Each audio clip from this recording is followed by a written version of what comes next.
بسم اللہ الرحمن الرحیم۔ السلام علیکم ورحمۃ اللہ۔ الحمدللہ، اللہ پاک کا شکر جس نے ہمیں آج رمضان المبارک کا 5واں روزہ رکھنے کی توفیق عطا فرمائی۔ معزز ناظرین کرام، جیسا کہ آج ہم نے رمضان المبارک کا 5واں روزہ رکھ لیا اور یوں ہی چلتے چلتے رمضان المبارک اختتام پذیر ہو جائے گا اور اگلے سال کا رمضان نہ جانے کس کو نصیب ہو، تو خدا را رمضان المبارک کی ان مبارک ساعتوں کی قدر کیجیے۔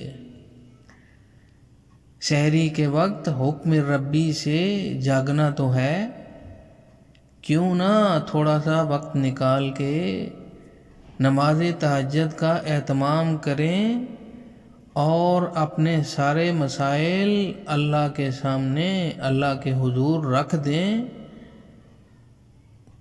کیونکہ اللہ پاک کی طرف سے سحری کے وقت صدا آ رہی ہوتی ہے کہ ہے کوئی مانگنے والا جسے میں رزق عطا فرماؤں، ہے کوئی مانگنے والا کہ میں اس کی بخشش کر دوں، ہے کوئی مانگنے والا کہ میں اسے اولاد عطا فرما دوں۔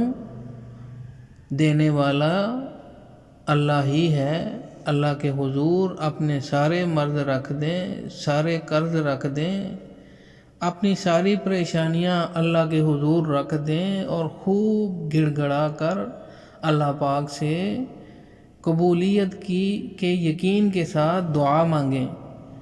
اللہ پاک آپ سب کے مسئلے یقیناً حل فرما دیں گے۔ نبی صلی اللہ علیہ وسلم رمضان المبارک یا غیر رمضان میں 8 رکعت نماز تہجد کا اہتمام کرتے تھے۔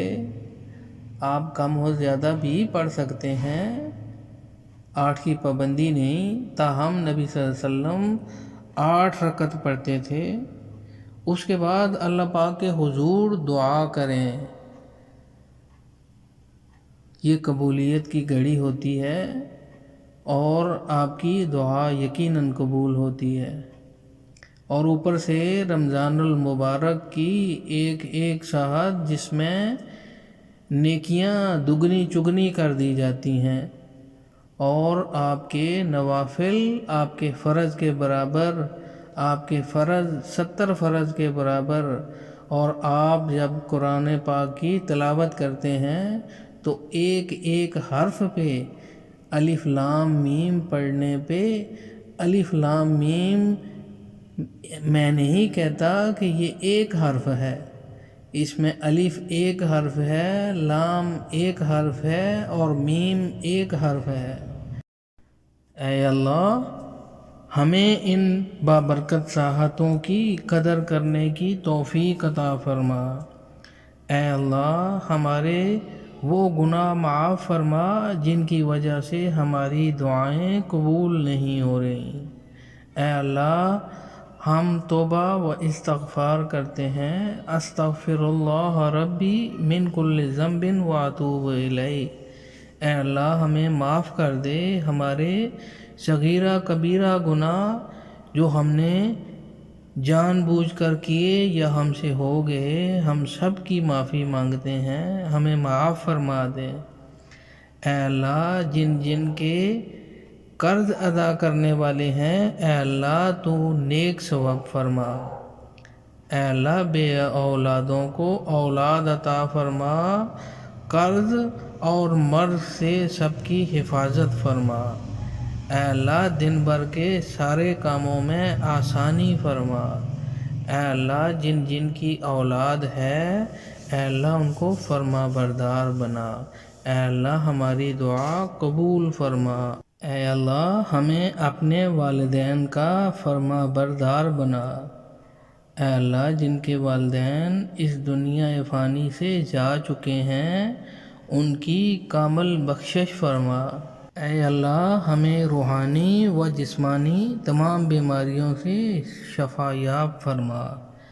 اے اللہ، روحانی بیماریاں جیسا کہ جھوٹ، نبی صلی اللہ علیہ وسلم کے ارشاد کے مطابق جس نے روزہ رکھ کر جھوٹ نہیں چھوڑا اس کو سوائے بھوک اور پیاس کے کچھ نہیں ملا۔